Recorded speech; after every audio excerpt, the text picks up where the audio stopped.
Allah supaya jangan kamu. Masa orang yang abad ke-7 datang ke kamu? Hei kawan, jangan curhat. Pakai ilmu apa? Supaya jangan disesatkan mereka yang telah. Ya kan itu loh. Iya, yang datang sekarang begini saudara, yang datang kepada murid Yesus, Paulus atau Nabi Muhammad?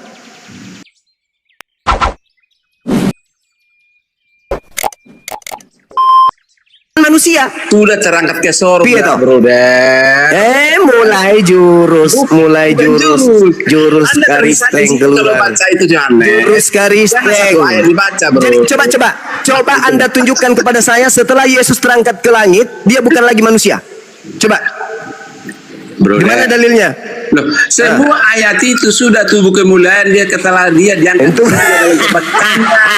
Yang saya tanya, di mana dalilnya setelah Yesus terangkat ke langit dia bukan lagi anak manusia? Makanya itulah selisihnya kawan muslim dengan kami, brother. Itu loh. Saya kan bertanya saudara, tadi Anda menilai isi argumen saya. Giliran saya bertanya, mana buktinya setelah Yesus terangkat dari bumi dia bukan lagi manusia? Apa yang Anda katakan sekarang? Gak bisa.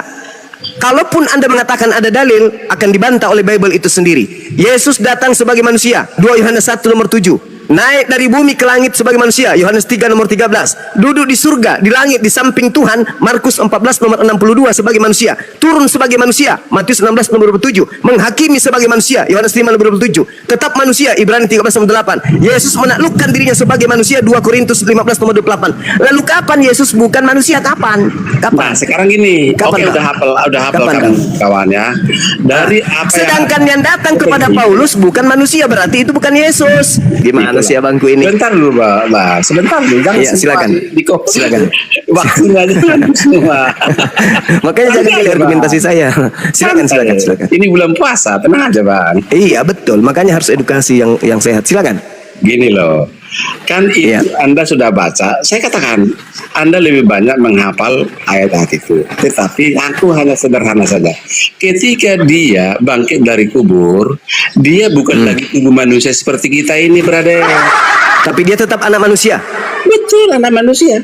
Tetapi itu yang datang kepada Paulus, Bang, bukan manusia. Sebentar loh, Bang.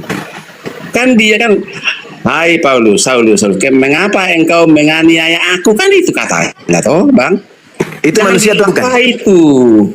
Itu manusia atau bukan, Bang? Kata Yesus kepada Saulus waktu mau ke Damsik, gitu loh, bro. Iya, itu yang berbicara itu manusia atau bukan? Kemanusiaan ilahi Yesus, gitu loh. Mulai ngaco. Karena Anda langsung tertawa, jangan tertawa, bro. Iyalah, Yesus itu manusia. Pandangannya. Sampai kapanpun Karena Yesus sampai tetap kapanpun, manusia. brother, kalau pola begitu yang Anda, jadi Anda mengambil semua ayat-ayat Alkitab, Anda membacanya, tetapi Anda mempelintir itu. Saya atau Anda? Yang memelintir saya atau Anda? Sebagai juru selamat. Saya atau Anda yang memelintir? Di mana dalilnya? Setelah terangkat dari bumi, dia bukan lagi manusia. Di mana dalilnya? Soal dalil itu kau yang apalah, nggak usah. Nah, berarti Anda berasumsi, Anda memelintir. Mana dalil? Argumentasi Anda harus dibangun berdasarkan dalil. Mana dalil? Brother, logika sederhana sehat rohani bentuk dulu, brother. Jangan juga tertawa. Santai aja. Anda tidak akan pernah bisa membantah dalil, saudara. Loh, saya udah bilang ini. Aku udah bilang tadi malam.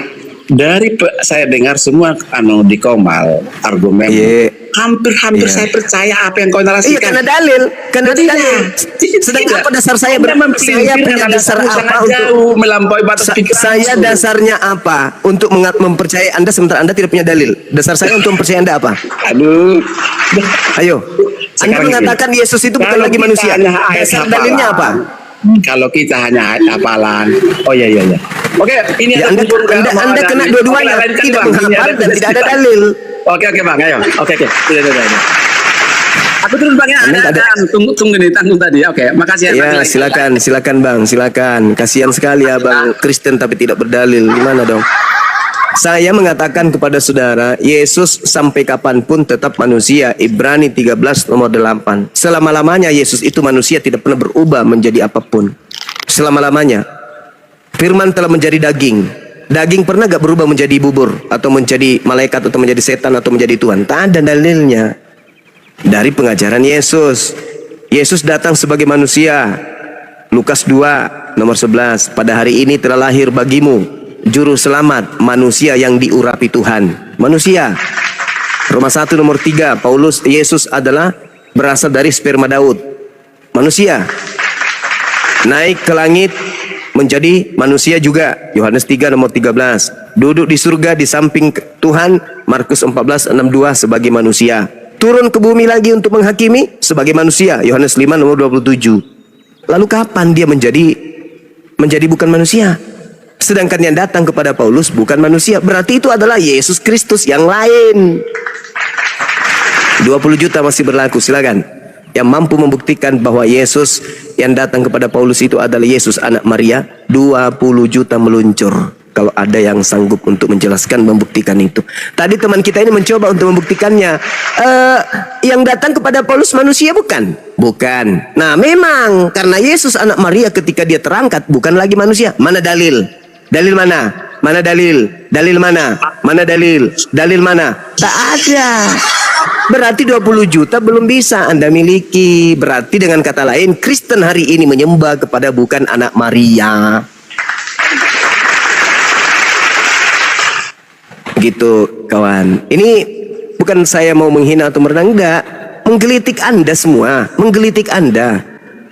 Masa mau mati dalam keadaan seperti itu? Udah jelas-jelas berbantah dengan Yesus masih mau diimani. Harusnya berterima kasih, bukan mengatakan saya ini penghina, pendusta. Selamat sore Bang Zuma. Sore saudara. Jadi Silakan. saya umat Kristen yang kurang begitu mengerti soal Ya, Alkitab ya. Saya datang kemari juga karena saya penasaran begitu dengan pernyataan dari Bang Zuma. Iya, Tadi Bang. Bang Zuma mengatakan soal naiknya Yesus Kristus itu sebagai manusia ke surga, benar? ya, dia naik ke langit sebagai manusia, tidak pernah berubah, Bang. Oke, maaf ya Bang Zuma, saya Iya. belum begitu mengerti soal agama yang saya anut, tapi saya mempercayai bahwasanya Allah Bapa itu yang di sorga adalah utusan dari Allah Bapa itu Yesus. mengutus Yesus Kristus ke bumi untuk menebus dosa manusia. Itu yang saya percayai. Maaf ya Bang Zuma, saya Ya. bukan mengajari, bukan juga menggurui. Iya. Jadi pertanyaan saya begini Bang Zuma, apa Siap. ada bagaimana caranya Yesus itu sebagai manusia naik ke surga menurut agama yang Bang Zuma yang menurut Bang Zuma percayai gitu. Sementara siapapun kita yang hidup di dunia ini belum tahu itu bagaimana surga. Saya masih penasaran ini. Menurut Alkitab saya, dia itu naik ke surga seperti menjadi roh. Dia menjelma menjadi roh karena dia sudah mati di kayu salib, dikuburkan ke 3 hari kemudian baru dia naik ke surga. Dia tuh naiknya seperti apa? Dia naiknya itu jadi roh gitu, bukannya manusia gitu. Jadi menurut saya yang saya juga di sini komal dengan ada nih Bapak luar ya, satu pekerjaan saya tadi yang kirim link Bang Zuma kepada saya. Coba Bang Gin masuk ke punya Bang Zuma, mungkin nanti ada penjelasan di situ. Namanya Pak Kurnia, dia selalu yang sharing-sharing sama saya di pekerjaan gitu. Iya. Oke. Gimana Bang? Ya Bang Zuma, saya bukan mau menggurui, saya mau tahu apa bisa sebagai manusia yang kayak seperti Bang Zuma bilang bisa naik ke surga gitu. Mohon penjelasan Bang Zuma. Terima kasih. Baik saudara, makasih. Jadi ketika berbicara mengenai hal yang di luar nalar kita, di luar kebiasaan kita sebagai makhluk manusia yang memiliki derajat tertinggi di antara seluruh ciptaan Tuhan, maka kita harus melibatkan kuasa Tuhan. Tidak bisa kemudian kita mengatakan bahwa itu tidak mungkin karena tidak masuk akal. Tetapi Al-Quran mengatakan la yus'alu amma yaf'al. Allah tidak ditanya tentang apa yang Allah kerjakan. Ketika Allah menghendaki kemudian Nabi Isa alaihissalam diangkat ke langit, maka itulah yang terjadi. Tidak ada kemudian hal yang tidak bisa ketika Allah menghendaki itu terjadi. Bal rafa'ahu Allahu ilaihi wa kana Allahu azizan hakimah. Allah mengangkat Nabi Isa, diangkat ke langit Nabi Isa itu. Lalu kemudian Anda mengatakan bagaimana itu bisa terjadi? Allah yang menghendaki, bukan Nabi Isa-nya yang mau terangkat. Kalau Nabi Isa yang mau naik ke langit itu mustahil, karena Nabi Isa manusia. Tetapi karena pencipta langit dan bumi, sang pengutus menginginkan dia terangkat ke langit, maka itulah yang terjadi. Coba sedikit Anda melihat di dalam kitabnya Yahudi, di kitab Mazmur, data nomor 16-nya. Dengan panjang umur akan kukenyangkan dia, dan akan kuperlihatkan kepadanya keselamatan daripadaku. Ini cerita ketika kemudian ada sosok hambanya yang ingin dibunuh, kemudian lalu diangkat oleh Allah ke langit. Dan ini adalah Nabi Isa alaihissalam kalau dalam pandangan umat Islam. Kalau di Kristen ini adalah untuk Yesus. Ya, silakan. Maaf Bang Juma, saya terpecah konsentrasi saya mendengarkan penjelasan Bang Juma dengan tepuk tangan seperti itu Bang Juma, karena saya ini masih bodoh. Maaf ya Bang Juma, tolong supportnya ke pendengar, dihilangkan dulu suara-suara tepuk tangan itu, karena saya masih bodoh. Saya pengen belajar, bukan mendengarkan tepuk tangan. Terima kasih. Baik, jadi gini, Yesus ketika dicobai oleh iblis, iblisnya berkata kepada Yesus di dalam Lukas 4. Yesusnya kemudian ditanya, "Wahai Yesus, jika engkau adalah anak Tuhan, jatuhkanlah dirimu dari bumbungan bait Tuhan, bait Allah, ke bawah, Baitullah. Sebab ada tertulis tentang engkau, ketika engkau benar-benar adalah anak Tuhan, Tuhan akan mengutus malaikatnya agar menantang engkau di tangannya agar kakimu tidak terantuk kepada batu." Maksudnya, kalau engkau Yesus adalah betul-betul rasul utusan Tuhan, saya ingin bukti. Silakan Anda jatuhkan diri Anda ke bawah. Sebab Tuhan sudah menjanjikan bahwa dia akan mengutus malaikatnya untuk menantang anaknya agar kakinya tidak terantuk kepada batu. Dan ternyata ada tertulis, betul-betul itu tertulis. Silakan Anda lihat di Mazmur 91. Di situ tertulis bahwasanya sebab malaikatnya akan diperintahkan kepadamu untuk menjaga engkau di jalanmu, mereka akan menantang engkau di tangannya supaya kakimu jangan terantuk kepada batu. Berarti Mazmur 91 ini adalah nubuat untuk Yesus. Nah, di situ Yesusnya diangkat ke langit, dengan panjang umur akan kukenyangkan dia. Artinya yang diterangkan oleh Al-Quran Nabi Isa diangkat ke langit itu betul adanya berdasarkan Bible dalam pemahaman Kristen. Barafahullahu ilai wa kana Allahu azizan hakima. Tetapi Allah telah mengangkat Nabi Isa dan tidak dibunuh oleh mereka, melainkan diangkat oleh Allah ke langit. Nah, itu ada buktinya Bang. Di dalam Mazmur 91, di dalam Lukas 4, nomor 4, nomor 5, nomor 6 dan seterusnya. Seperti itu. Silakan. Bang Juma, maaf ya. Apalagi yang mau dihilangkan? Iya, lanjut Bang. Bukan, saya bukan mau menghilangkan gitu. Saya hanya mendengarkan penjelasan dari Bang Juma. Begini Bang Juma, jadi dia kalau naik ke surga itu, dia itu Bang Juma apa tahu bagaimana bentuk naiknya dia ke surga, sementara kita dulu kan kita belum lahir ini zaman itu kan gitu. Apa Bang Juma dengan ilmu Al-Qur'annya bisa menjelaskan bagaimana naiknya Isa Al-Masih ke surga? Dia seperti apa gitu? Terima kasih. Ya, jadi kalau di Islam itu Bang, di Islam itu kan Al-Qur'annya bukan seperti cerita film. Allah hanya membantah tuduhan orang-orang kafir bahwa Nabi Isa alaihissalam itu dibunuh. Allah mengatakan tidak, dia tidak dibunuh, melainkan Allah mengangkatnya ke langit. Nah, terkait dengan cerita-cerita bahwa dia diangkat ke langit, itu tidak dijelaskan dalam Al-Quran. Bahwa naiknya ke langit itu seperti apa dan seterusnya, itu tidak ada diceritakan dalam Al-Quran.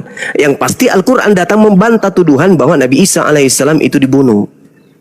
Itu Bang, harusnya pertanyaan-pertanyaan seperti ini itu dipertanyakan kemudian kepada pihak Kristen. Kenapa?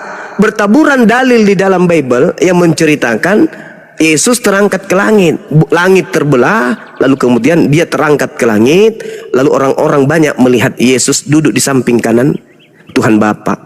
Nah, Kristen lah yang perlu menjawab itu. Bagaimana seorang Kristen bisa melihat langit terbelah, lalu kemudian dia melihat Tuhan duduk berdampingan di atas. Sedangkan bukankah langit ini tidak bisa kemudian dilihat apa yang di atas sejauh kilometer? Sedangkan di Bible mereka melihat langit terbelah dan mereka melihat Yesus duduk di samping kanan Bapa. Gimana ceritanya itu, Bang? Kok bisa orang kan katanya Tuhan tidak bisa dilihat, tapi kok mereka melihat Yesus duduk di samping kanan? Kalau Yesus duduk di samping kanan berarti Bapa, Tuhan Bapa di sebelah kiri. Kok orang Kristen bisa melihat itu? Contoh misalnya dalam Kisah Para Rasul 1:9-11. Sesudah ia mengatakan demikian, terangkatlah Yesus disaksikan oleh mereka, dan awan menutupnya dari pandangan mereka. Ketika mereka sedang menatap ke langit waktu ia naik, tiba-tiba berdirilah 2 orang yang berpakaian putih dekat mereka dan berkata kepada, hai orang-orang Galilea, mengapa kamu berdiri melihat ke langit? Yesus ini yang terangkat ke langit, ke surga, akan datang dengan cara yang seperti kamu melihat dia naik ke surga. Lalu Yesus diberitakan duduk di samping kanan Bapa. Bagaimana itu bisa dijelaskan itu, Bang? Kok ada Tuhan bisa duduk berdampingan, kemudian kok Bapa bisa dilihat di sebelah kiri? Kalau di Nabi dekat Islam kan cuman mematahkan tuduhan bahwa Nabi Isa itu dibunuh. Enggak, kamu tidak membunuh nabiku, melainkan aku mengangkatnya ke langit. Gitu, Bang. Kalau di Islam tidak dijelaskan caranya naik begini. Nah, kalau di Kristen malah dilihat si Bapa ini duduk di sebelah kiri, Yesus di sebelah kanan. Bukankah Tuhan itu maha tinggi, Tuhan itu maha besar? Bagaimana ceritanya? Terlihat ternganga ini langit, kemudian Bapaknya terlihat duduk di kiri, Yesusnya di kanan. Gimana ya? Saya pening juga sih kalau bahas itu. Silakan, Bang. Bang Juma, saya Ya. belum pernah itu mendengarkan Bapa di kiri, Yesus di kanan, belum pernah itu. Di agama saya bukan seperti itu doanya, Bang Juma. Yang saya dengar gitu di doa yang saya percaya kayak gitu kan, duduk di sebelah kanan Bapa di sorga, itu menurut kami seperti yang di Al-Quran mungkin mengertikan. Jadi bahasa manusia menuju Tuhan, menurut saya itu diartikan bagaimana dengan yang baiknya. Begitu mungkin menurut saya, Bang Juma. Saya ini masih rendah ilmunya, Bang Juma. Bukan saya itu maksudnya tidak mempercayai Tuhan, gitu kan. Tapi yang saya juga sering masuk itu ke roomnya Kak siapa? Mikana. Belakangan ini saya mendengarkan juga Mikana, tapi saya tidak ya maaf ya. Saya pun sebagai umat Kristen tidak cocok dengan pernyataan Kak Mikana itu yang menyatakan bahwasanya Yesus itu menciptakan langit dan bumi. Menurut saya dari SD saya itu belajar agama yang diterangkan di situ bahwasanya Allah Bapa yang menciptakan langit dan bumi, bukan Yesus. Nah, di situ Tuhan Yesus itu disebut dengan Tuhan karena pengikutnya itu percaya dengan Tuhan, percaya dengan Yesus, makanya manusia menafsirkan bahwasanya Yesus itu adalah Tuhan seperti segambar dengan Allah Bapa yang di sorga, karena satu pun manusia belum pernah menjumpai Bapa yang di sorga. Bahkan Yesus sekalipun belum pernah menjumpai pada saat itu Bapa di sorga. Menurut agama yang saya percayai ya, saya kan dari SD juga saya pelajari agama gitu kan. Jadi yang menurut saya percaya ini, dia itu Yesus itu diyakini sama umat-umatnya bahwasanya dia itu adalah Tuhan. Dialah penjuru selamat yang dibicarakan orang banyak. Makanya umat Kristen itu mengakui bahwasanya Yesus itu adalah Tuhan gitu. Sementara Bapa di sorga, kita belum ada satupun, bahkan Yesus sendiri pun belum jumpa pada saat itu dengan Bapa di sorga, belum jumpa. Setelah dia itu naik baru dia baru mengetahui Yesus itu Bapa itu seperti apa di surga sana. Menurut saya seperti itu, Bang Juma. Jadi di sini yang saya tidak percayai gitu. Menurut cerita dari Bang Juma ini belum saya percaya, belum saya yakini bahwasanya naik ke surga itu sebagai manusia, sementara surga itu dimanapun kita tidak tahu, Bang Juma. Naiknya seperti apa pun saya tidak tahu, Bang Juma. Itu yang saya dari tadi dengarkan. Gimana naiknya ya? Gitu yang menurut saya, Bang Juma. Jadi mohon maaf Bang Juma, saya bukan ada ilmunya, saya masih mau belajar gitu, Bang. Mohon kasih penjelasannya yang lebih bisa dimengerti dengan akal sehat saya. Tapi gitu, apakah Anda percaya bahwa Yesus itu terangkat? Saya maaf ya, saya percaya dengan pernyataan yang di Kristen karena begini Bang Juma, setiap yang mati akan naik pada akhirnya ke surga. Menurut tapi saya, Yesus katanya nggak naik, nggak mati katanya, Bang. Yesus nggak mati. Dia itu menjelma sebagai roh, roh dari Ini yang Bang bahaya Juma, ini. saya maaf ya Bang, saya masih belum ada ilmunya. Saya menafsirkan menurut dari yang saya percayai. Saya mohon maaf, ini typing yang di bawah-bawah ini saya nggak bacain karena menghilangkan konsentrasi saya. Jangan peduli kan, jangan peduli Bang Miguel. Oke. Langsung fokus sama Bang Jadi- Zuma. Oke, jadi maksud saya seperti ini Bang Juma. Menurut pemikiran saya Bang Juma, yang diartikan dari saya mengenal agama Kristen, karena dulu saya lahir ke dunia ini saya Islam. Setelah bapak sedikit saya cerita ya. Bapak saya dengan mama saya itu menikah dengan Islam, sementara mama saya itu agamanya Kristen dulu. Setelah nikah mereka itu punya agama Islam, lahirlah kami. Mungkin beberapa waktu mereka cerai, pisah. Mama ke agamanya juga, saya pun ikut sama mama, bapak saya ikut dengan agamanya, mungkin seperti itu dulu. Makanya saya tetap di Kristen gitu Bang Juma. Jadi begini maksud saya, bukan karena saya mempercayai agama Islam, bukan juga saya mempercayai agama Kristen. Saat ini saya ini masih mencari alasan bagaimana ceritanya kok bisa sampai segini ruwetnya gitu. Saya pun tidak tahu mengapa tiba-tiba saya masuk ke Oke. ilmu Alkitab maupun Al-Quran seperti ini Bang Juma. Oke, Sampai baik. istri saya pun Baik. membilangkan kenapa kok belakangan ini mau dengarkan kayak gitu, nanti kamu nggak percaya sama agama, dibilang. Nggak apa-apa, Oke. saya Boleh nggak penjelasan aja. saya tahu Yesus bagi Anda itu siapa? Yesus itu bagi saya itu juru selamat Bang. Bagi saya ya, bagi menurut agama saya itu juru selamat. Dialah yang menyelamatkan umat manusia yang telah jauh di dalam dosa gitu. Jadi dia menyelamatkan umat ini supaya umat Kristen ini tidak salah gitu. Sebentar ya Mak. Menurut saya seperti itu Bang Juma. Mohon penjelasannya Bang. Ini juru selamat ini maksudnya dalam tataran apa? Kalau orang tua kita itu kan juru selamat kita juga. Maksudnya juru selamat bagi Anda Yesus ini, juru selamat itu maksudnya pencipta langit dan bumi kah? Atau apa? Atau dia hanya manusia utusan Tuhan? Gini Bang Juma, yang saya tahu Allah Bapa yang ada di sorga sana, yang kita tidak tahu bentuknya seperti apa, dia itu mengutus anaknya anaknya yang tunggal lahir menjadi manusia melalui perawan Maria. Kenapa Maria dibilang perawan sementara dia itu sudah mempunyai suami? Karena perawan Maria ini dinyatakan tidak bisa mempunyai keturunan sampai dia itu sudah tua. Tidak mungkin lagi, dia sudah monopos dalam ceritanya itu. Jadi dengan karunia Tuhan, dia itu menghendaki bahwasanya Yesus itu akan lahir dari seorang perempuan yang bernamakan Maria dengan umurnya segitu, yang tidak mungkin lagi tidak mempunyai keturunan. Tapi dia itu dengan kuasa Allah Bapa tadi itu, dia memberikan Dia memberikan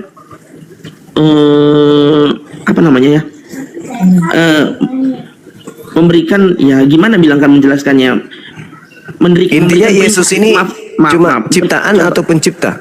Yesus ini. Dia ini gimana Bang? Ciptaan atau pencipta Yesus ini? Ciptaan manusia gitu. Iya, Yesus ini ciptaan Tuhan atau dia adalah pencipta itu sendiri? Oh, saya tidak mengerti pengertian maksud Bang Juma ini. Yang Tuhan jelas itu kan cuma satu. Tuhan Ya. itu satu atau ada banyak Tuhan menurut saudara saya ini? Oh, menurut saya Bang Juma, Tuhan itu cuma satu. Tuhan itu yang kita percayai. Kalau Ya, yang mana yang satu itu? Yesus atau Bapa? Bagaimana Bang? Bapa. Yang satu itu Yesus atau Bapa? Menurut saya Tuhan itu Bapa di sorga. Berarti bukan Yesus ya? Yesus itu kita mempercayai dia, bahwa melalui dialah kita sampai ke sorga. Berdoa kita itu Kita maksud Anda kita itu Maaf, Bang kita Juma. yang Maaf Bang Juma, jangan kunci omongan saya karena saya belum mengerti arti ucapan Bang Juma ini. Saya pun maaf, saya ini ibaratnya domba yang tidak mempunyai domba yang itu tidak cuma Bani mempunyai- Israel Bang. Kita Benar. bukan domba. Kalau ada Benar. orang di luar Saya, Bang Israel Juma. ngaku domba itu serigala nyamar. Oke Bang Juma, saya yang merasa saya seperti domba yang tidak punya gembala. Maaf Bang Juma. Saya ini Saudara- merasa diri saya saat ini seperti domba yang tidak mempunyai gembala, yang tidak mempunyai tuan. Oke. Baik. Yesus itu gembala untuk siapa? Gembala Menurut untuk Yesus. umat-umatnya. Ya, siapa umatnya Bang? umatnya itu adalah orang yang percaya akan Tuhan Allah Bapa di sorga. Bahwasanya Semuanya orang. bagi yang percaya dengan Allah Bapa di sorga. Ingat gak cerita ketika ada seorang ibu yang percaya kepada Yesus tapi dia cuma dianggap sebagai anjing? Oh, saya belum pernah sampai situ, Bang. Nah, itu ceritanya di Matius 15 tuh. Ketika ada seorang perempuan yang datang kepada Yesus, percaya sepercayanya kepada Yesus, apa kata Yesus? Tidak layak roti yang disediakan untuk anak diberikan kepada anjing. Apa kata perempuan non-Yahudi tersebut? Betul, Yesus. Tapi bukankah anjing makan sampah yang jatuh dari meja tuannya? Apa kata Yesus? Besar imanmu, ibu. Berarti Yesus mengiyakan bahwa di luar Yahudi yang ngaku-ngaku percaya. Matius 15 nomor 22, 23, 24, 25. Matius 15 ayat 24, 22, 23, 24, 25. Ya. Di situ ada seorang perempuan yang datang kemudian kepada beliau. Ketika dia menyingkir di Tiros, di Sidon, ada perempuan Kanaan datang kemudian dia katakan gini, kasihanilah aku, wahai Tuan, anak Daud, karena anakku perempuan ini kerasukan setan dan sangat menderita. Tetapi Yesus sama sekali tidak menjawab wanita tersebut. Lalu murid-muridnya datang dan meminta kepadanya, suruhlah ia pergi. Ia mengikuti kita dengan berteriak-teriak. Sehingga Yesus ketika diperintah oleh muridnya, Yesus suruh dia pergi perempuan ini. Jawab Yesus kemudian kepada perempuan itu, aku diutus hanya kepada domba-domba yang hilang dari umat Israel. Itu adalah orang yang bertemu langsung dengan Yesus. Tapi Yesus mengatakan, aku diutus hanya kepada domba yang hilang dari umat Israel. Sedangkan mohon maaf, saudara Gigi Bani Israel enggak? Apa Bani Israel? Hah? Dari suku mana abang ini? Saya suku Karo. Wah, ya. Sorry. Jangan tertawa. Saya suku Israel itu hanya 12 suku, Bang. Nggak ada suku Karo dari anak Yakub. Sedangkan Yesus diutus hanya kepada ke-12 suku tersebut. Bang Juma, gini loh, Bang Juma tanya seperti itu. Saya pikir secara manusiawi saat ini saya mempunyai suku apa, makanya saya bilang saya suku Karo gitu, Bang. Saya ini orang bodoh, Bang Juma, bukan orang pintar. Jangan mengatakan bodoh. Selama Anda ingin belajar, itu adalah orang pintar. Jangan menertawai kebodohan saya. Sorry, saya minta maaf. Jadi gini kawan, Yesus mengaku, aku diutus hanya kepada domba yang hilang. Dari mana? Dari umat Israel. Saya bertanya, apakah Anda umat Israel? Anda mengatakan iya. Hah? Saya umat Israel. Yang disebut umat Israel itu Bani Yakub, keturunan Yakub. Israel itu anak Yakub, anak Nabi Yakub. Anda orang Karo. Bagaimana ceritanya itu, Bang? Nyambungnya gimana itu, Bang? Gini Mas, ini Bang, menurut saya karena saya mengakui saya Israel gitu kan, karena saya Kristen gitu, Bang. Oh, nggak bisa. Kristen dengan Israel itu berbeda. Bukan satu itu. Bani Israel itu, Bani itu artinya apa? Itu bahasa Ibrani. Bani dari kata Ben. Ben itu artinya anak. Anak jasmani. Anda bukan anak jasmani, bukan anak biologisnya Yakub. Berarti Anda nyamar. Gitu, saudara. Nah, Yesusnya mengaku, aku diutus hanya kepada domba yang hilang dari umat Israel. Anda bukan umat Israel. Oke. Silakan. Sejauh ini saya masih belum paham ya, Bang. Cuma menjelaskan seperti itu, saya masih belum paham. Tapi saya masih mau belajar. Saya mencari tahu lagi gitu, Bang. Anda tahu nggak, saudara, bahwa Yesus mengusir orang-orang yang di luar Israel nanti di akhir zaman? Saya belum pernah dengar, Bang. Tertulis di dalam Matius 7 nomor 22 sampai nomor 23. Pada hari terakhir nanti banyak orang akan memanggil aku Tuhan, Tuhan, Tuhan, Tuhan. Bukankah kami bernubuat pakai namamu, bermukjizat pakai namamu, mengusir setan pakai namamu juga? Aku Yesus pada saat itu akan berterus terang kepada mereka, enyahlah daripadaku, aku tidak mengenal kalian, kalian semua adalah pembuat kejahatan. Jangan tepuk tangan. Diam. Oke. Jadi Yesusnya mengusir, Bang. Orang-orang di luar Yahudi diusir sama Yesus, termasuk Anda.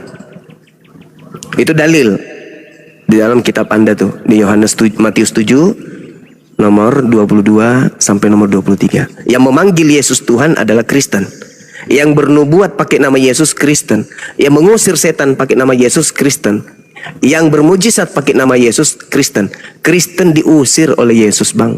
Perih itu, perih itu, Bang. Tapi mau kayak mana lagi? Harus ada pengikut Yesus sang penyesat. Karena Yesus berkata, waspadalah kepada penyesat yang bernama Yesus Kristus. Masya Allah. Bunda Milan tidak kapok-kapok juga ternyata. Jadi gitu. Makasih Bun. Barakallahu Jadi fiik. menurut abang, Ya gimana? Jadi menurut abang Yesus Kristus itu menyesatkan bagi umatnya. Yesus Kristus yang datang kepada Kristen itu bukan anak Maria, Bang. Bukan utusan Tuhan yang datang ke tengah-tengah Bani Israel. Itu Yesus yang berbeda. Itu Yesus palsu itu. Yang kalian sembah itu yang Bang, palsu itu. Bang, Ya. gini Bang. Ya. Ada nggak dalilnya menurut abang di Al-Quran itu bahwasanya Yesus itu ada yang palsu? Yes.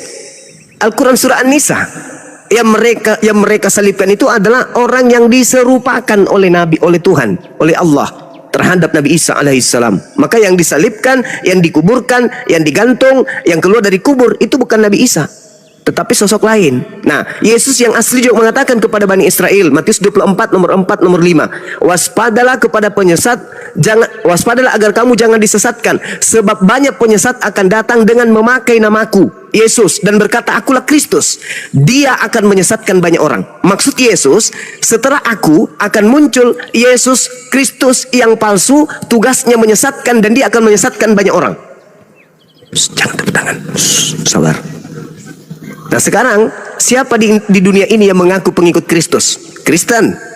Sedangkan Yesus mengatakan waspadalah kepada Kristus. Kristus palsu yang datang setelahnya, yang menyesatkan manusia dan banyak menyesatkan banyak orang dan akan menyesatkan banyak orang.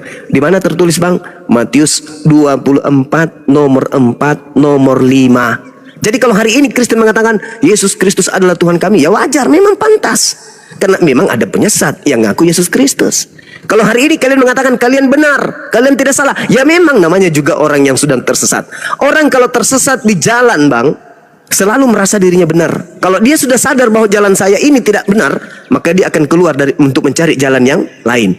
Selama dia mengatakan, oh ini jalannya kok udah benar, kok ini nggak ada kok yang salah, ini pohon ini sudah benar, tanda-tanda jalan ini lorongnya, ini sudah jalan ini, ada sungai ini sudah benar, ini jalannya. Itu orang tersesat itu, yang sombong. Sudah jelas-jelas dia sudah tahu ini adalah bukan jalan, tapi dia masih sombong, angkuh. Itu tanda-tanda orang yang mati dalam kesesatan. Yesus berkata kepada Bani Israel, waspada, ketika ditanya oleh Bani Israel di dalam Matius 24, Guru, apa tanda kedatanganmu? Tanda kedatanganku, kata Yesus, 1, seperti kilat yang bersinar menyambar dari timur sampai ke barat. Berarti kedatangan Yesus nanti itu seibarat matahari yang bersinar dari timur sampai ke barat. 2, matahari menjadi gelap. 3, bulan tidak bercahaya. 4, bintang-bintang di langit akan jatuh. 5, kuasa-kuasa langit berguncang. 6, aku Yesus akan terlihat nampak di langit dan seluruh manusia di atas muka bumi akan melihat aku. Itu 6 tanda kedatangan Yesus menurut Yesus. Sedangkan Yesus palsu ketika datang kepada Paulus, ketika datang kepada penulis kitab Wahyu di Pulau Patmos, ketika datang kemudian kepada Kristen-Kristen yang mengaku aku tadi malam bertemu Yesus, aku mimpi bertemu Yesus, itu tidak disertai oleh tanda-tanda. Matahari tidak bercahaya menjadi gelap, bulan kemudian tidak bercahaya, bintang-bintang berjatuhan, Yesus terlihat oleh seluruh manusia di langit. Tanda-tanda itu tidak ada. Berarti kata Yesus, jika apabila ada orang berkata ada Yesus di sini, ada Yesus di sana, jangan kamu percaya. Matius 24 nomor 23, nomor 24, nomor 25, nomor 26.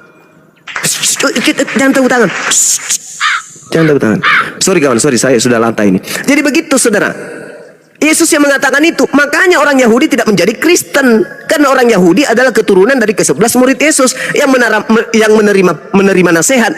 Jangan kau percaya ketika ada orang mengaku bertemu dengan Yesus ya, sebab kedatanganku nanti itu ditandai dengan tanda-tanda ini. 1, seperti sinar bercahaya dari timur sampai ke barat. 2, matahari menjadi gelap. 3, bulan tidak bercahaya. 4, bintang-bintang jatuh dari langit. 5, kuasa-kuasa langit akan berguncang. 6, aku akan datang terlihat di langit dan dilihat oleh seluruh umat manusia di atas muka bumi ini. Apakah itu sudah terjadi? Belum terjadi. Berarti yang datang kepada Paulus bukan Yesus, tetapi Yesus palsu, sang penyesat. Jangan tepuk tangan. Silakan. Begitu kawan. Saya sesuai dengan data ya, saya tidak asumsi. Silakan Anda lihat di Matius 24 nomor 3, nomor 4, nomor 5, nomor 23, 24, 25, 26, 27, nomor 30. Silakan Anda baca lengkap di situ. Tanda kedatangan Yesus adalah sesuai dengan Al-Quran. Al-Quran mengatakan tanda kedatangan Yesus, Nabi Isa alaihissalam, jelas. Wa innahu la ilmul lisa'ah fala tamtarunna biha wattabi'un hadha siratum mustaqim. Dan sungguh Isa ketika datang benar-benar menjadi pertanda akan datangnya hari kiamat. Itu betul. Sesuai dengan pengakuan Yesus, tanda-tanda kedatanganku adalah tanda adanya kiamat. Matius 24, nomor 27, nomor 30. Al-Quran tidak salah. Nah, sedangkan yang datang mengajarkan Kristen, menjadikan orang Romawi, orang Yunani, orang Belanda, orang Barat menjadi Kristen, tanda-tanda itu tidak ada di situ. Paulus mengatakan dalam Galatia 1 nomor 11 nomor 12, aku menerima Injil bukan dari manusia, tetapi aku menerimanya dari Yesus Kristus. Pertanyaannya, sejak kapan Yesus berubah menjadi bukan manusia? Nah, sedangkan kawan, ketika Paulus mengatakan aku menerima Injil bukan dari manusia tapi dari Yesus, itu sama dengan dia mengatakan Yesus datang bukan sebagai manusia kepada Paulus. Sedangkan di dalam kitab 2 Yohanes 1 nomor 7, siapakah penyesat itu? Bukankah dia yang pergi ke seluruh dunia yang tidak mengaku Yesus datang sebagai manusia? Itulah penyesat, itulah antikristus. Jadi Paulus ditanya nih, Paulus sini, kamu duduk. Suma duduk situ, sampingnya Paulus. Nah, kalian berdua mau kutanya. Paulus, ya paman, kamu pernah tahu tentang Yesus? Tahu. Dia pernah datang kepadamu? Pernah. Datangnya Yesus kepadamu itu sebagai manusia atau bukan? Bukan. Yesus datang kepadaku bukan sebagai manusia. Itu kata Paulus. Oke, sekarang Bang Suma ditanya. Bang Suma, iya paman, kamu pernah dengar Yesus? Pernah dengar. Yesus pernah datang nggak kepadamu? Enggak. Yakin Yesus tidak pernah datang kepadamu? Enggak. Kalau Yesus datang kepadaku, kiamat sudah terjadi paman. Karena Yesus mengatakan ketika aku datang, tanda-tanda ini akan menyertai. Apa itu? Bintang-bintang akan berjatuhan, kuasa-kuasa langit akan bergoncang. Apalagi matahari tidak lagi bercahaya tapi gelap, bulan tidak lagi bercahaya. Kiamat? Enggak, saya enggak ada Yesus datang kepada saya. Walaupun yang Bang cuma maksud kalau dia datang melalui mimpi itu termasuk akhir zaman. Iya, kan Yesus mengatakan tanda-tanda kedatanganku. Kalau aku yang datang, tandanya adalah bla bla bla bla. Jadi kata Yesus, jadi apabila ada orang berkata ada Yesus di sini, ada Yesus di sana, jangan kau percaya. Sebab akan muncul Kristus palsu, nabi palsu untuk melakukan banyak mujizat dan menyesatkan banyak orang dan bahkan menyesatkan orang-orang pilihan juga. Itu kata Yesus. Coba Anda buka Matius 24 nomor 23 dan 24. Mana banyak orang yang disesatkan oleh Yesus Kristus yang palsu itu? Ya Kristen. Karena Kristen itu artinya pengikut Kristus. Sekarang permasalahannya adalah, adakah tanda-tanda itu sudah terjadi? Tidak ada. Berarti Yesus yang datang kepada Kristen atau yang datang kepada para murtadin itu seluruhnya berdasarkan Yesus asli, semuanya adalah Yesus palsu. Kata siapa? Kata Yesus dong, bukan kata Bang Suma. Dalilnya mana? Matius 24, nomor 23, nomor 24, nomor 25, nomor 26. Lalu kapan Yesus itu datang? Baca Matius 24, nomor 27 dan nomor 30. Tanda-tanda kedatanganku adalah 1, 2, 3, 4, 5, 6. Apakah tanda-tanda itu ada pada Paulus? Nehi, tidak ada. Ndek nara. Artinya yang datang kepada Paulus itulah penyesat. Karena Yesus berkata, waspadalah kepada penyesat yang datang kepadamu dengan memakai nama Yesus dan berkata akulah Kristus. Dia akan menyesatkan banyak orang. Nah, tergenapi tidak di agama Anda? Tergenapi. Matius berapa? Yesus Matius 24, nomor 2, nomor 3, nomor 4, nomor 5. Apakah tanda-tanda itu sudah ada menurut Yesus?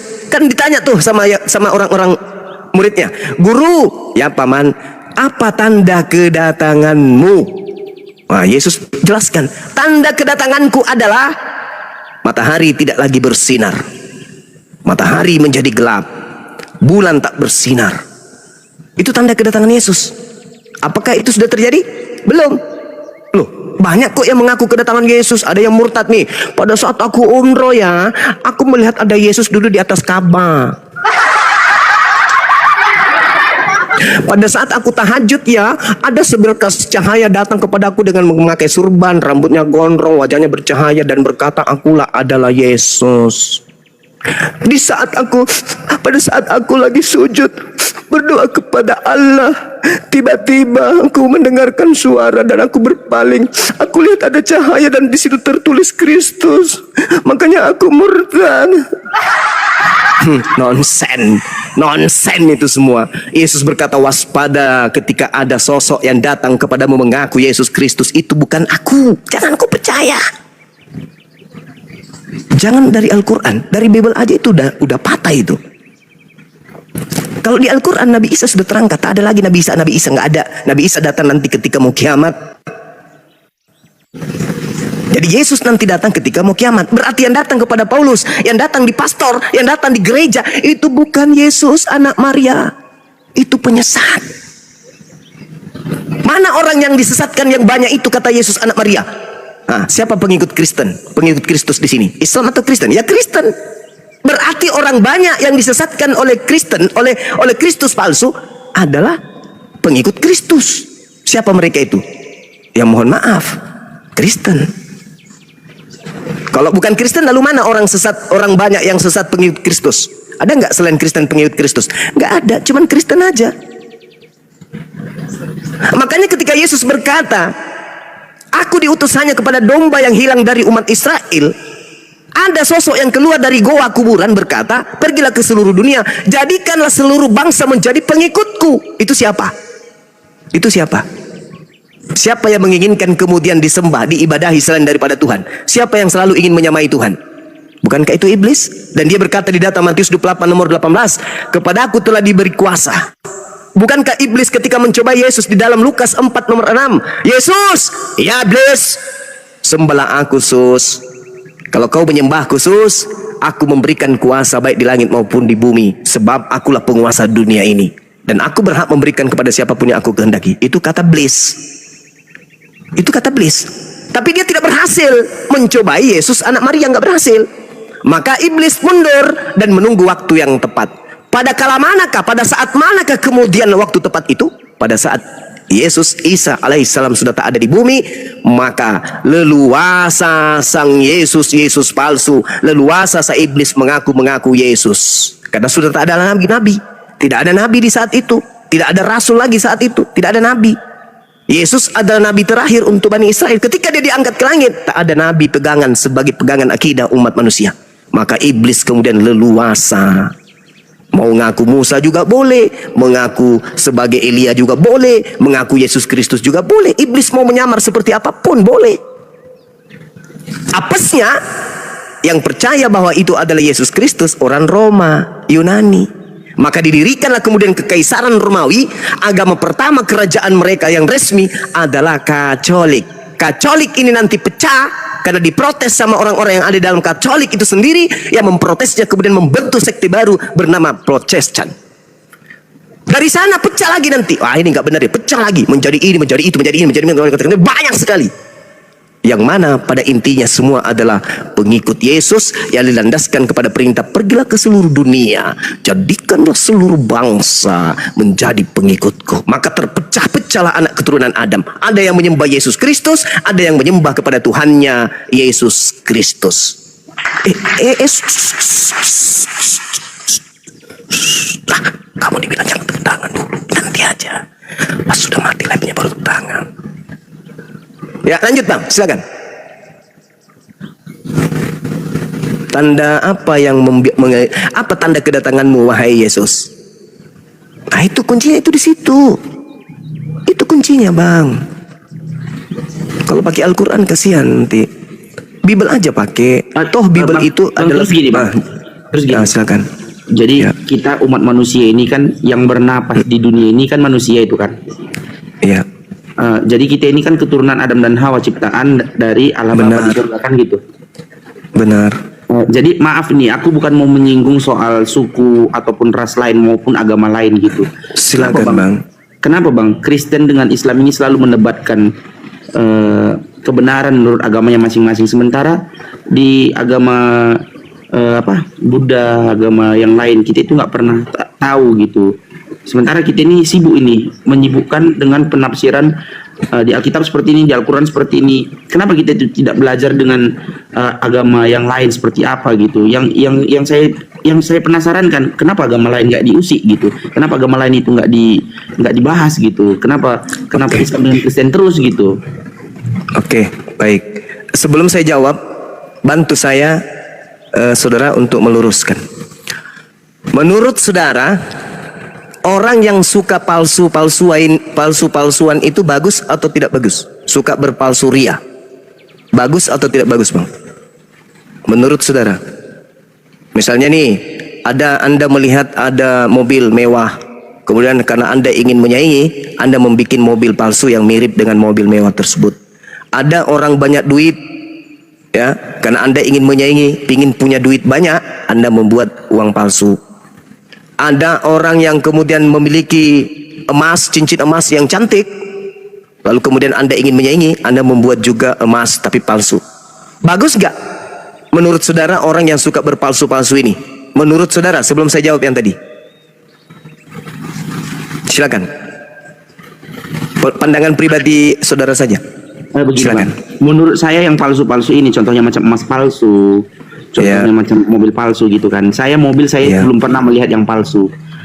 Tapi kalau emas banyak juga artinya, walaupun dia itu palsu, tapi masih memiliki arti bagi orang yang tidak memiliki. Tapi dia itu ibaratnya bagi kami lah, macam yang mempunyai adat di Medan ini. Di saat kami tidak punya harta benda, emas palsu itu berguna buat kami untuk mempercantik diri di acara adat tersebut gitu, biar supaya tidak kosong kali gitu, biar ada aja dilihat orang, oh iya masih ada simpanannya seperti itu. Bagus nah itu, Bang, kalau nipu orang kayak gitu. Sebenarnya bukan nipu, Bang. Sebenarnya bukan nipu. Tadi katanya supaya orang lihat bahwa kita punya emas. Kan bukan nipu itu loh. Itu bukan nipu menurut kami, Bang. Karena gini, Bang. Kalau bagi orang Karo, Bang.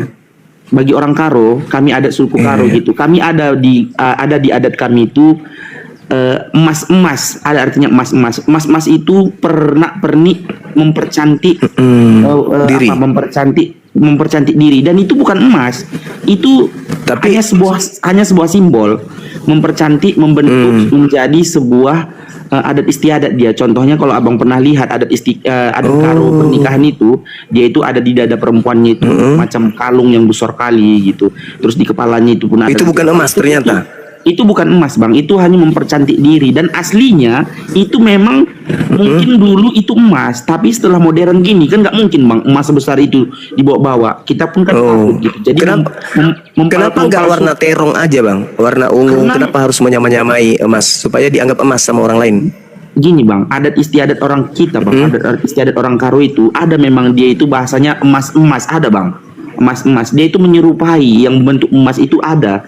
Itu wajib kita pakai di saat kita itu melakukan pernikahan. Seperti itulah adat kami. Supaya dianggap banyak uang, banyak emas. Bukan, Bang. Karena gini, bagi kami, Bang, adat istiadat Karo itu kan, waktu melaksanakan pernikahan itu, dia itu adalah raja dan ratu satu hari. Jadi kami itu seperti raja dan ratu. Walaupun kami itu berbohong bahwasanya emas-emas yang kami pakai itu adalah palsu. Tapi berarti bohong itu boleh ya? Demi kebaikan menurut saya boleh. Menurut saya yang bodoh ini, Bang. Ya. Oke, saya sudah paham. Baik, saya akan jawab. Jadi ketika Anda bertanya, kenapa Islam dan Kristen ini senantiasa kemudian selalu berdiskusi, berdebat, dan saling mengungguli satu sama yang lain. Yang pertama, agama Kristen itu adalah agama yang diajarkan untuk supaya orang lain menjadi Kristen. Yang tadi yang saya katakan, Matius 28 nomor 19, pergilah ke seluruh dunia, jadikanlah seluruh bangsa menjadi Kristen. Itu dulu. Jadi ada misi agung, ya, supaya kemudian orang di luar Kristen bisa menjadi Kristen. Jadikanlah seluruh bangsa, itu perintah. Anda harus menjadikan saya menjadi Kristen. Itu Itu perintah. Matius 28 nomor 19. Markus 16 nomor 16, beritakanlah Injil kepada seluruh makhluk. Jadi kalian diperintahkan untuk menginjili kami. Yang percaya baptis, yang tidak percaya akan dihukum. Itu di dalam agama saudara. Jadi agama Anda tidak seperti agama Yahudi. Jadikanlah seluruh bangsa menjadi Yahudi, itu nggak ada. Nggak ada tuh. Jadikanlah seluruh bangsa menjadi pengikut Musa, itu nggak ada. Atau di Hindu. Hindu tidak ada kemudian ajaran jadikanlah seluruh bangsa menjadi Hindu. Atau Buddha, jadikanlah seluruh bangsa menjadi Buddha, itu nggak ada. Hanya di Kristen yang punya misi kemudian jadikanlah seluruh bangsa menjadi pengikut. Pengikut siapa? Pengikut Kristus. Itu satu. Islam datang bukan kayak begitu. Islam mengatakan beritakan, berita kebenaran, beritakan saja, sampaikan saja. Yang mau percaya silakan, yang tidak percaya silakan. Udah ila sabili rabbika bil hikmah. Serulah manusia kepada jalan Tuhanmu dengan cara yang baik, dengan cara yang benar. Itu dalam Islam tuh.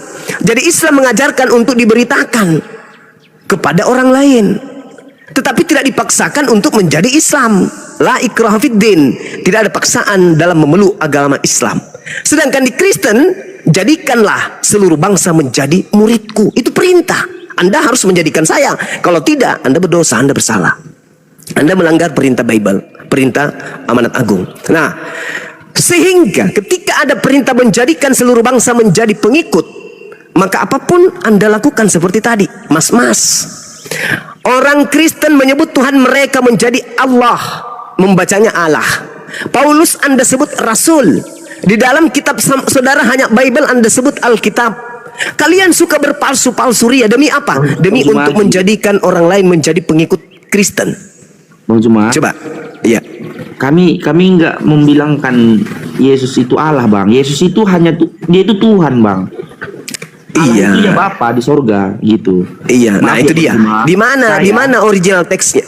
Di mana di Bible Anda yang bahasa Yunani itu ada sebutan Allah? Bang Juma. Itu tidak ada. Bang Juma, iya benar. Abang menanyakan sama orang yang seperti saya ini nggak bisa jawab, Bang. Yang saya Ya, bilang supaya Anda tahu. Benar. Saya Bahwa bisa agama tahu. Anda itu suka berpalsu-palsu ria berdasarkan dengan apa yang Anda katakan tadi tentang mas-mas. Siap. Berbohong boleh demi kebaikan. Bagi saya, bukan bagi orang lain. Itu Bible. Coba Anda lihat kenapa disebut Bible Anda dengan sebutan Alkitab. Apa dasarnya? Padahal Alkitab itu adalah nama lain daripada Al-Quran. Zalikal kitabul la raiba fihi hudal lil muttaqin. Alkitab adalah nama lain dari kitab sucinya umat Islam. Kenapa pula Kristen ikut-ikutan menyebut Bible dengan sebutan Alkitab? Apa tujuannya? Ingat kata Yesus, waspadalah kepada penyesat. Penyesat itu suka nipu-nipu. Penyesat itu suka Begini, kamuflase. Begini, Bang. Semalam saya mendengarkan komalnya Kak Mikana sampai jam 2:30 pagi. Jadi dalam pikiran saya ini masih dekat ini. Dia bilang semalam agama Islam itu adalah agama terakhir. Ya, karena Yesus mengatakan Yesus mengatakan apa tentang agama Islam? Yang menjelaskan semalam Bang siapa ya semalam? Yesus mengatakan apa tentang agama Islam? Jika hidup keagamaanmu tidak lebih baik dari ahli Taurat, kamu tidak akan masuk ke dalam surga. Berarti syarat untuk masuk surga, agamanya harus lebih sempurna, lebih baik daripada ahli Taurat. Berarti apa tuh? Islam. Yesus berkata masih banyak hal ya silakan. Bang Juma, maaf ya Bang. Silakan. Saya mendengarkan menurut cerita dari Kak Mikana semalam. Menurut penjelasan dari umat muslim semalam yang masuk ke dalam roomnya Kak Mikana, dia bilang semalam itu bahwasanya Al-Quran itu adalah agama terakhir setelah dari Kristen, agama tertua. Dia bilang semalam. Mencari kebenarannya pun saya masih mencari nih Bang. Jadi menurut yang cerita semalam itu, kalau memang dia itu agama terakhir, mengapa abang bilang sekarang bahwasanya Al-Quran itu adalah tafsiran dari apa tadi Bang? Alkitab itu adalah persamaan dari Al-Quran, begitu ya Bang? Yang tadi abang bilang tadi apa? Begini saudara, kitab Anda itu kan aslinya bahasa Yunani. Iya benar. Terus kenapa menjadi Alkitab? Kenapa menjadi namanya nama kitabnya umat Islam. Oh, Jadi oke. Alkitab. Ini mungkin bisa saya jawab Bang Juma. Kalau karena gini, bahasa Yunani itu kan tidak bisa kita mengerti itu Bang. Artinya apa gitu kan? Kecuali ada artinya di bawahnya, seperti Al-Qur'an pun kan ada itu bahasa Arab yang aslinya kan ada kan Bang. Tapi di bawahnya kan ada itu bahasa Indonesianya. Kan gitu. Menurut saya, bagi saya ini, menurut pemikiran saya yang tidak berilmu ini, mungkin dia ini diterjemahkan menjadi Alkitab karena dia ini sudah diartikan dengan bahasa Indonesia. Mungkin seperti itu, Bang. Alkitab Jadi- itu mana ada bahasa Indonesia, Bang? Alkitab itu bahasa Arab. Oke. Sekarang bahasa Arab. Alkitab itu bahasa Arab aslinya. Ya. Oke. Terus Bang, terus. Bahasa Indonesianya buku. Bukan Bang, ini arti menurut saya ini Bang, yang tadi Abang jelaskan ini, pemikiran saya ini bahwasanya isi Alkitab itu adalah bahasa Yunani. Seperti itu tadi Bang. Bahasa Arab Alkitab itu. Jadi gini, saudara. Kitab Anda itu kan bahasa Yunani. Ya, Ketika benar. masuk ke Indonesia, terjemahkanlah secara jujur dalam bahasa Indonesia. Iya. Alkitab. Sudah terjadi. Lah, Alkitab itu bahasa Arab, bukan bahasa Indonesia. Tetapi lembaga Bible menyamakan dengan penduduk mayoritas punya kitab, yaitu Al-Quran, Alkitab. Supaya apa tujuannya? Supaya banyak umat Islam menjadi pengikut Yesus Kristus. Makanya kitabnya yang bahasa Yunani, Biblos atau Biblika, dirubahnya menjadi Alkitab. Itu makanya saya bertanya, apakah sesuatu yang suka berpalsu-palsu itu baik? Tentu tidak baik. Yang suka menyamai dirinya dengan orang lain, itu tidak baik, itu perbuatan tidak bagus, itu penyesat itu. Berarti menurut penafsiran Abang, Alkitab itu palsu. Sekarang saya tanya gini, bisakah firman Tuhan itu dikoreksi dan direvisi? Bisa tidak firman Tuhan dikoreksi direvisi oleh manusia? Bisa enggak? Ya. Menurut Itu- saudara? Karena gini Bang, kalau menurut saya, Enggak, saya tanya dulu saudara. Gini, Bisa ini- tidak ini- firman ini Tuhan saya- dikoreksi ini saya direvisi jawab. manusia? Oke, ini saya jawab. Menurut saya pun masih belum tahu ini Bang, kenapa ada perjanjian lama dan perjanjian baru. Setelah perjanjian baru, berarti manusia yang mau... Yang ditanya bang, yang ditanya dijawab bang. Kakak menghargai sedikit pertanyaan saya. Saya itu ngomong sama Bang Juma. Sebentar. Pertanyaan saya, apakah firman Tuhan bisa dikoreksi dan bisa direvisi? Tidak Bang. Tidak. Nah, kitab Anda direvisi berapa kali dalam berapa tahun? Itulah yang saya nggak tahu itu Bang. Nah, berarti kitab Anda, ketika Anda bertanya, apakah menurut Anda kitab saya bukan firman Tuhan? Saya katakan, kitab palsu, saya katakan, itu bukan firman Tuhan. Buktinya dia bisa direvisi, bisa dikoreksi oleh manusia. Sedangkan yang disebut firman Tuhan, mustahil bisa dikoreksi manusia. Berarti kitab Anda bukan firman Tuhan. Bagaimana, Kan gitu. bagaimana Abang bisa menjelaskannya bahwasanya kitab itu bisa direvisi sama manusia? Ada contohnya? Loh, sekarang kitab Anda itu berubah-ubah. Coba lihat terjemahan antara tahun 1974, 1982, kemudian terjemahan 1964 dengan yang baru-baru ini TB2 2023. Itu berbeda-beda. Kok bisa dikoreksi? Kok bisa direvisi? Salah satu contohnya? Babi menjadi babi hutan. Itu ada disebut di ayat mana Bang? Imamat 11 nomor 7. Oke, terus lanjut Bang. Nah, itu buktinya.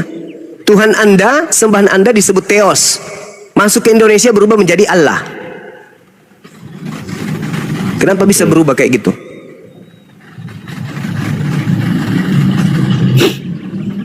Oke, terus Ya itulah yang saya katakan saudara. Mustahil firman Tuhan bisa dikoreksi, diperbaiki oleh manusia. Yang bisa diperbaiki dan dikoreksi oleh manusia hanyalah perkataan manusia.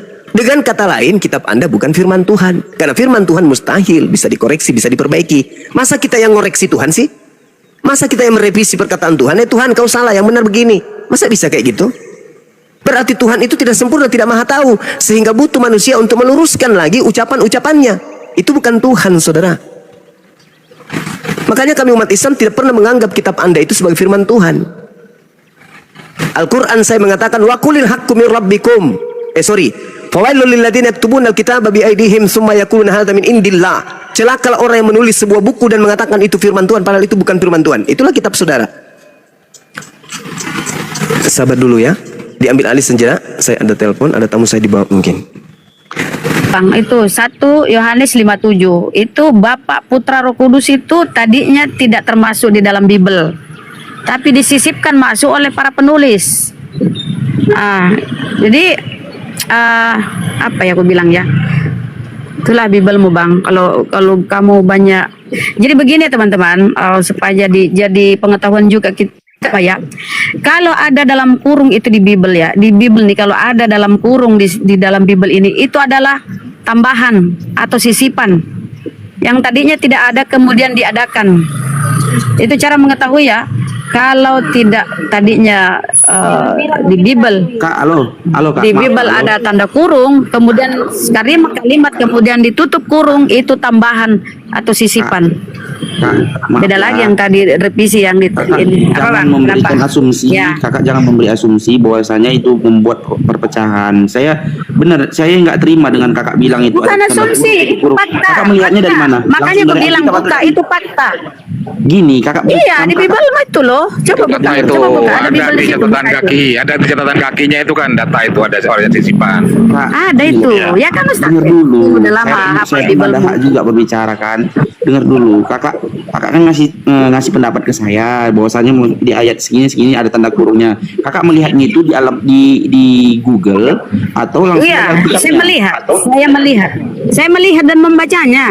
Gimana? Kakak lihat gimana? 1 Yohanes 5 ayat 7 itu misalnya itu bunda. Kakak melihatnya di Sisipan itu. mana? Ya, itulah aku sampaikan Ustaz. 1 Kakak Yohanes melihatnya di 5:7 mana? itu Kakak melihatnya di mana? Kakak melihatnya di mana? Biblos. Di Biblos lu Bang, di Bible. Iya. Kakak melihat langsung di Alkitabnya atau dari Google? Iya, makanya aku bilang buka banyak belajar lah kau saudara ya, biar kau pinter. Jangan cuma modal iman saudara, banyak belajar. Kakak jangan membelokkan pertanyaanku. Kakak melihatnya dari Google atau langsung dari Bible-nya? Ya, saya lihat. Gimana sih? Kakak nggak bisa jawab. Kakak nggak bisa jawab. Kakak Jadi kita kakak melihat aku kakak ini- melihatnya dari Bible langsung atau dari Google? Mbak Nadia, aku lagi di jalan nih, nggak mau perangkat tapi nggak apa-apa. Aku buka ya. Bentar aku buka nih. Ini supaya kau jangan cuma modal imannya doang, nggak mau belajar. Jadi anak muda itu harus banyak belajar. Ku tengok kau masih muda ini, banyak belajar lah saudara ya. Kita buka dulu nih. Aku lagi di jalan, nggak apa-apa. Izin. Aku lagi di jalan nih, mau buka Udah puasa. jalan Bentar, Bang, kakak ya. itu pun. Bentar Kakak Bang, jelaskan aja. sekali. Kita mau bukti kan, sabar lah. Ini makanya kau nggak pinter-pinter dikasih tahu, nggak mau nyimak dulu, nyimaklah dulu. Kakak Kau mau melihatnya- imani, kau mau percayai atau enggak, itu bukan urusan saya ya, itu imanmu. Terima kasih. Pak, Ini, bentar saya kasih kau lihat kau ya, saudara ya. Nah, oke. Nah, aduh ya Allah ya Rabbi. Oke, nih, saya lagi di jalan, nggak apa-apa lah. Izin ya, aku buka kamera dulu.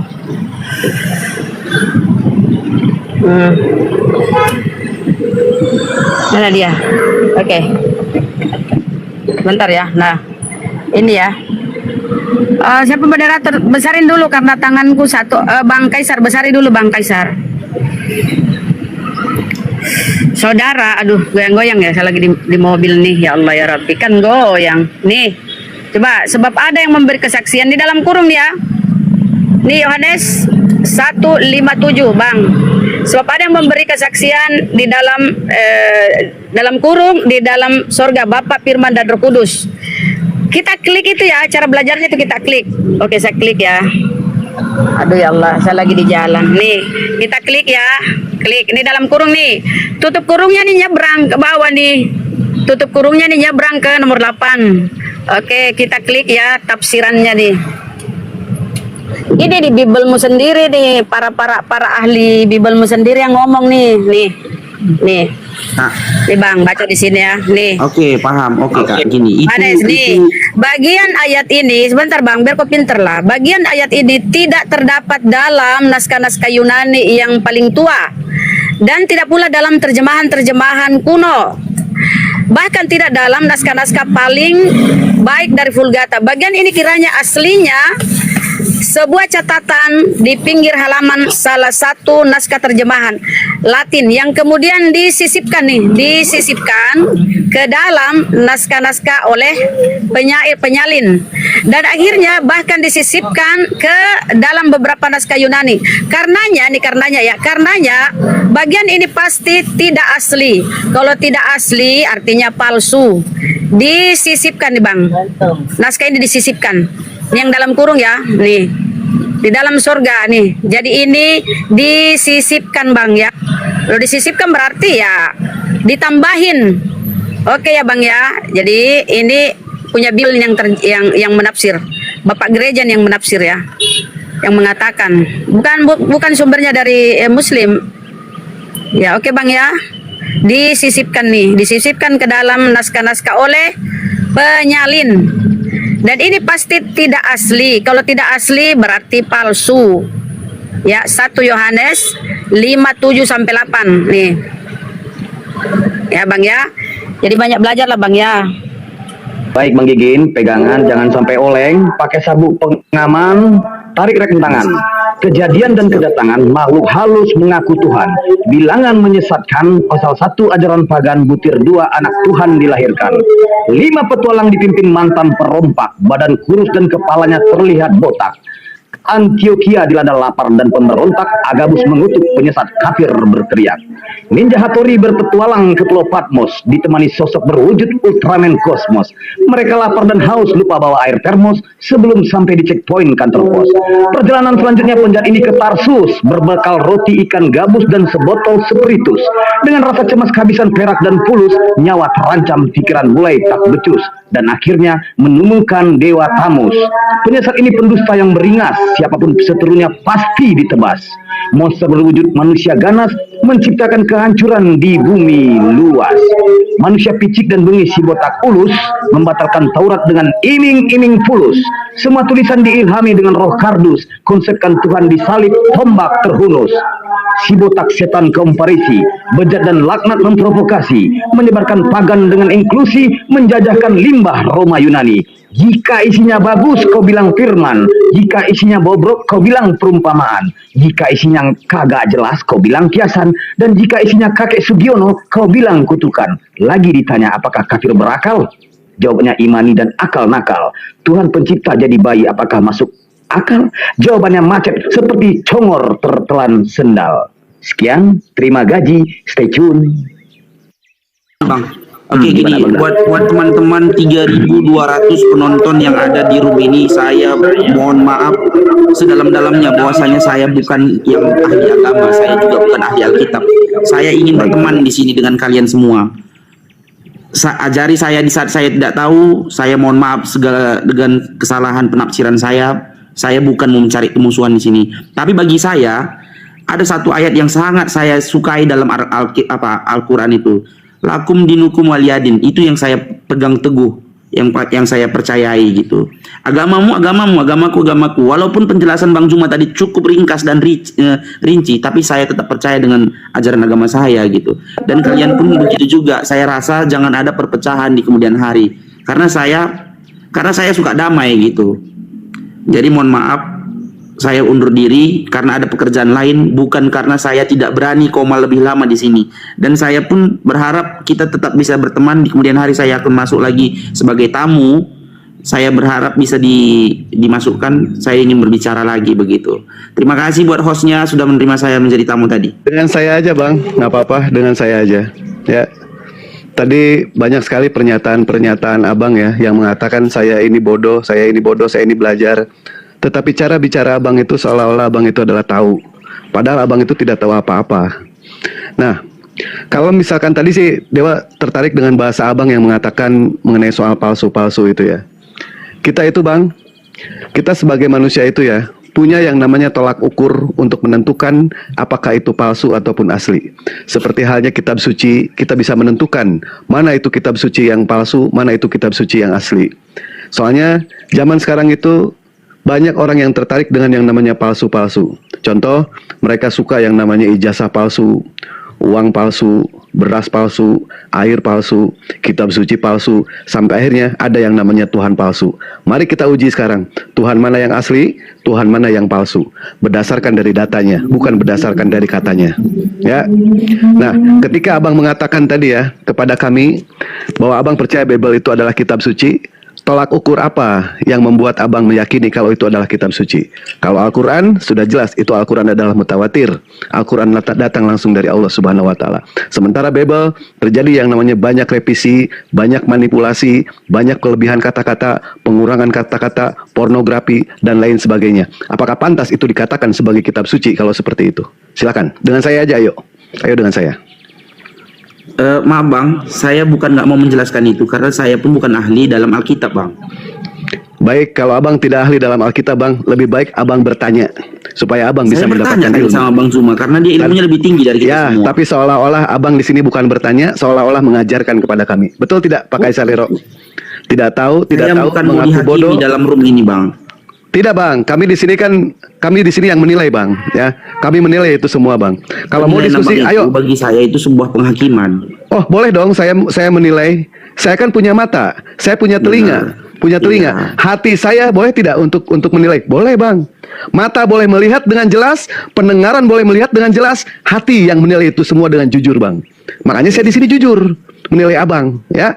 Ayo, kalau mau dengan saya bang, ayo. Mau bahas apa silakan. Silakan bahas apa. Gimana ya? Saya pun nggak tahu mau jelaskan apa ini. Ambil tema, bebas. Ambil tema apa yang dikuasai. Mau bertanya, ayo. Mau diskusi, ayo. Mau ditanya, oke. Silakan. Gini bang, abang buka room kapan? Aku kayaknya sekarang udah nggak sempat ini bang. Saya mau buka bersama di kantor ini bang. Buka bersama. Iya, saya polisi. Ada acara nanti buka bersama di kantor sama pimpinan saya gitu. Oh, baik, silakan bang. Dalam diskusi itu bang ya, kita lepaskan jabatan ya. Kita lepaskan jabatan, kita lepaskan kedudukan. Mari kita sama-sama duduk bareng di sini bang, untuk mencari yang namanya satu kebenaran. Iya. Tadi sih saya tertarik dengan yang namanya palsu-palsu bang. Ya, saya bisa menjelaskan di dalam Al-Quran, mengetes Al-Quran apakah kitab suci atau bukan. Bahkan hadis pun kami diberikan yang namanya ilmu pengetahuan, barometer kami untuk menentukan apakah hadis itu sahih ataukah hadis itu asli, ataukah hadis itu palsu.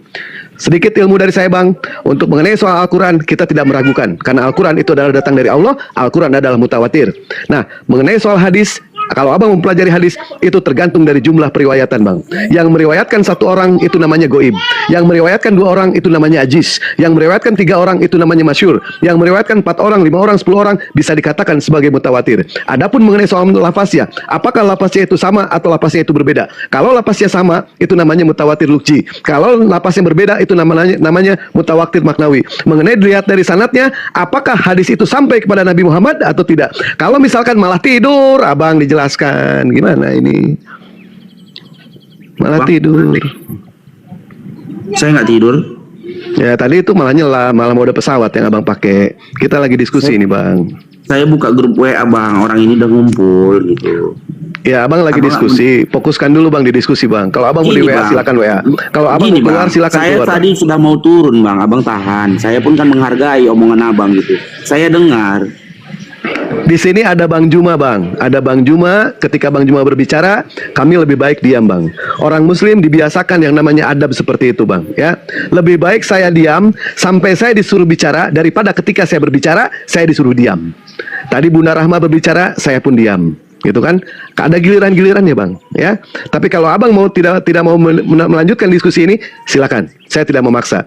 Cuma yang luar biasa tadi abang ya, abang itu suka dengan kata-kata lakum dinukum waliyadin. Itu adalah ajaran Islam. Betapa indah kata-kata itu dari Allah bang. Sementara di dalam Bible bang, lihat Matius 16 nomor 16.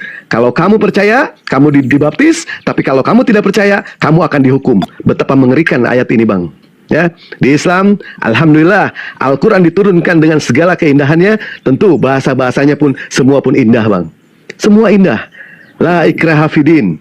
Tidak ada paksaan di dalam ajaran agama Islam. Lakum dinukum waliyadin. Agamamu agamamu, agamaku agamaku. Betapa indah Allah mengajarkan kepada kita dengan bahasa-bahasa Allah yang sangat luar biasa. Ya, tapi di dalam Bible bang, betapa pemaksaan Bible itu bang. Matius 16 nomor 16. Kalau kamu percaya, kamu dibaptis, tapi kalau kamu tidak percaya, kamu akan dihukum. Ini mengerikan ini bang, ayat seperti ini bang. Jadikanlah bangsa muridku. Ini pun mengerikan ayat seperti ini. Seolah-olah dipaksa. Dipaksa apa? Dipaksa untuk dijadikan sebagai muridnya. Tapi kalau abang di situ cerdas, jadikanlah bangsa muridku. Artinya Yesus bukanlah Tuhan. Siapa? Yesus adalah murid. Yesus adalah guru. Karena antara murid tentu dengan guru. Tapi andaikan ayat itu mengatakan jadikanlah hamba-hambaku. Artinya di situ Yesus adalah Tuhan. Tetapi karena di situ dijelaskan jadikanlah muridku, artinya Yesus hanyalah guru, bukan Tuhan. Tidak pantas Yesus untuk dituhankan. Ya, gitu bang ya. Silakan ambil waktu lagi nanti. Oke bang, terima kasih atas ajarannya. Saya mohon turun dulu, mohon maaf semuanya. Terima kasih kawan-kawan, salam kompak, sehat selalu. Assalamualaikum. Siap. Shalom. Waalaikum. Mahkota seseorang itu adalah akalnya, derajat seseorang itu adalah agamanya, kehormatan seseorang itu adalah budi pekertinya. Jangan menyandarkan kebenaran pada keimanan, tapi sandarkanlah keimanan pada kebenaran. Hidup Kaisar Nero. Allahu Akbar. Islam